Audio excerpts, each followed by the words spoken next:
ஆண்டவரின் வாக்குத்தத்தங்கள் ஆம் என்றும் ஆமேன் என்றும் இருக்கின்றன.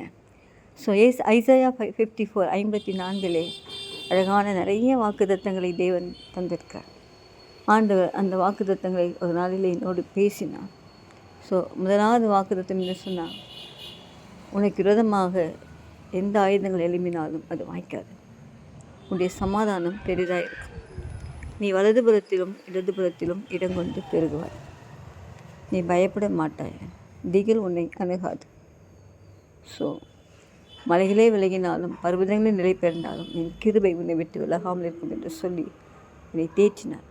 ஸோ பிரியமானவர்களே, உங்களையும் தேற்றும் தேவன் தான் இந்த தேவன். ஸோ பயமில்லாமல் இருப்பீங்க, திகிலுக்கு தூரமாவீங்க. உங்களுக்கு விரோதமாக எந்த ஆயுதங்கள் வந்தாலும் அது வாய்க்காது போகும். கர்த்தர் என்னுடைய வாழ்க்கையில் இந்த வாக்குத்தத்தங்கள் எல்லாம் நிறைவேற்றினார். உங்களுக்கும் அப்படி நிறைவேற்றி உங்களை ஆசீர்வதிப்பார்.